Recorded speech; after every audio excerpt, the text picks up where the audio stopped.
नमस्कार, मैं आपके साथ निशा। आप देख रहे हैं एबीपी न्यूज। चलते हैं खास खबरों की ओर।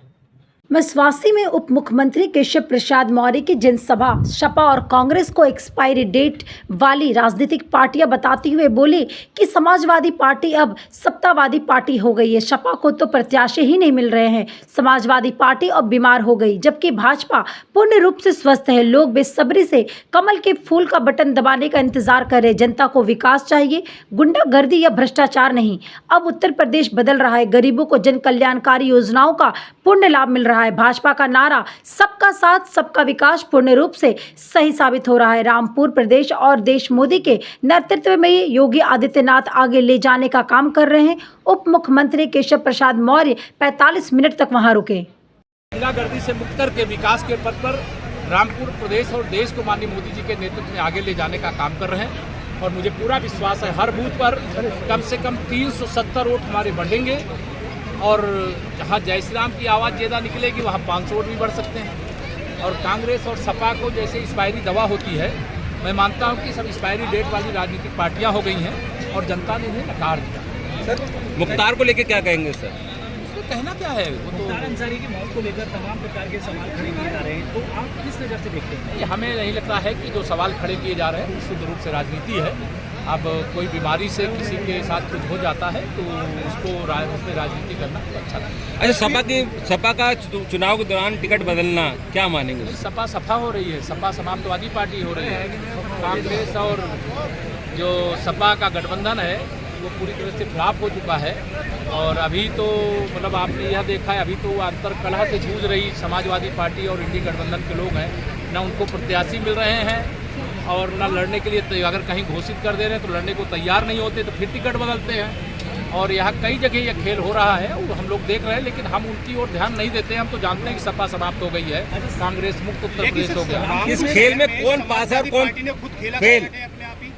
ये समाजवादी पार्टी की बीमारी है, भाजपा की बीमारी नहीं। भाजपा पूरी तरह से स्वस्थ है, भाजपा पूरी तरह से जनता पर विश्वास रखती है, अपने कार्यकर्ता पर विश्वास रखती है। उसके आधार पर इस खेल में कौन पास होगा और कौन फेल? भाजपा पास हो गई है, केवल कमल के फूल की बटन दबाने का लोग इंतजार कर रहे हैं कब चुनाव की तिथि आवे। उत्तर प्रदेश में कितनी सीटें लेकर 80 की 80 जीतेंगे, इसको लेकर किसी को कोई संशय नहीं। समाजवादी पार्टी की ये चौराहे की हड्डियां जो फूटी है, इससे जो मुस्लिम वोटर के अंदर एक कंफ्यूजन पैदा हुआ है, तो ये हमारी समस्या नहीं है जी। हमारी समस्या जो थी वो समाप्त हो चुकी है। समस्या कोई है तो वो समाजवादी पार्टी की है, कांग्रेस पार्टी की है। और मैंने कहा कांग्रेस मुक्त भारत और सपा बसपा से मुक्त उत्तर प्रदेश, इस दिशा में हमारा यूपी आगे निकल गया। लोगों को विकास चाहिए, गुंडागर्दी नहीं चाहिए, भ्रष्टाचार नहीं चाहिए, गरीब कल्याण की योजनाओं का लाभ चाहिए। और हमारी सरकार में सबका साथ सबका विकास जो भाषण है वही यथार्थ की धरती पर है।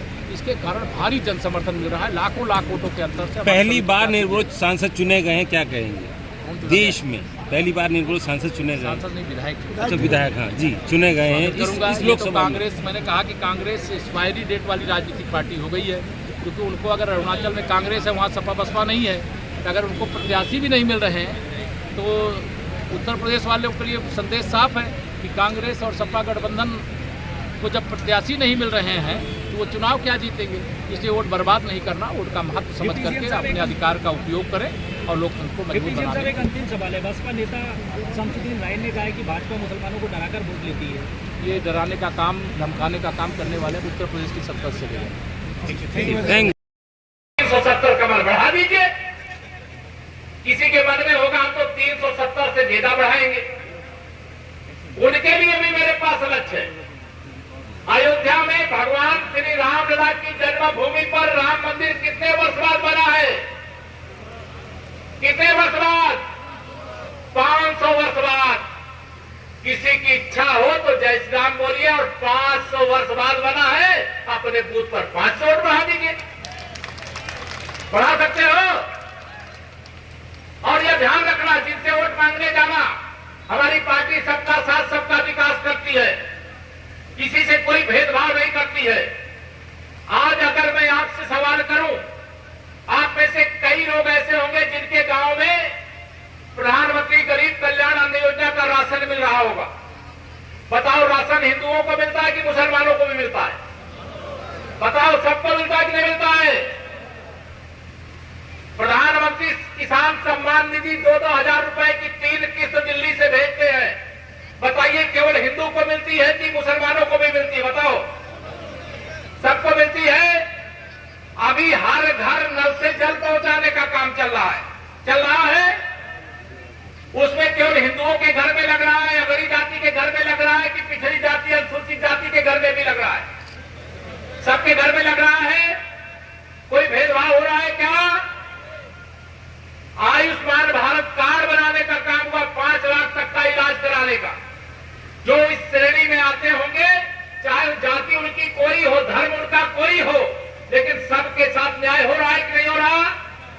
अगर सबका साथ, सबका विकास हो रहा है तो सबका आशीर्वाद भी हमें मिलना चाहिए कि नहीं मिलना चाहिए? कांग्रेस और सपा वाले तो 60 साल एक दूसरे के पूरक बनकर के सरकार चलाते रहे, लेकिन जो मोदी जी ने 10 साल में किया, ये विरोधी दल के लोग 60 साल में वो काम नहीं कर पाए मेरे भाई बहनों। अब इनको मोदी जी से परेशानी है। ये कह रहे हैं कि मोदी जी छापा क्यों डलवाते? अच्छा ये बताओ, जिन लोगों ने देश को लूटा है, ये सड़कें तो पहले भी बन सकती थी, बिजली पहले भी 24 घंटे आ सकती थी, जिन किसानों के नलकूप लगे उनको बिना पैसे के बिजली पहले भी दी जा सकती थी, 2-2 हजार रुपए की किसान सम्मान निधि पहले भी दिया जा सकता था, प्रधानमंत्री गरीब कल्याण अन्न योजना का राशन पहले भी मिल सकता था, प्रधानमंत्री आवास पहले भी मिल सकता था, लेकिन पहले नहीं मिल रहा था क्योंकि जो पैसा सरकारी खजाने में आता था वो भ्रष्टाचार की भेंट चढ़ जाता था।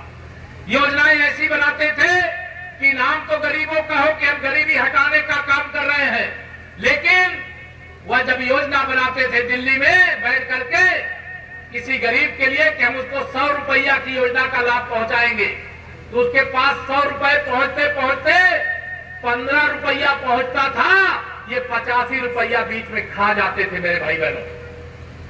और यह मोदी जी ने जब देश के करोड़ों लोगों का बैंक का खाता खोल दिया, 52 करोड़ खाते खोले गए हैं, 9 करोड़ से ज्यादा बैंक खाते यूपी के अंदर खुले हैं, और उन्होंने कहा जो भी पैसा होगा हम नगद नहीं भेजेंगे, सीधा खाते में भेजने का काम करेंगे। परिणाम क्या हुआ? 34 लाख करोड़ रुपया अब तक देश के प्रधानमंत्री जी ने अलग अलग योजनाओं में आप सब लोगों के खातों में भेजने का काम किया। कितना? 34 लाख करोड़ रुपया। अब उस 34 लाख करोड़ में अगर कांग्रेस और सपा गठबंधन वाले सत्ता में होते तो देश वालों को मिलता 5 लाख करोड़ रुपया, और 29 लाख करोड़ रुपया श्री राहुल गांधी जी और श्री अखिलेश यादव जी और उनके चच्चा जो आजकल जेल में बंद है, ये सब मिलकर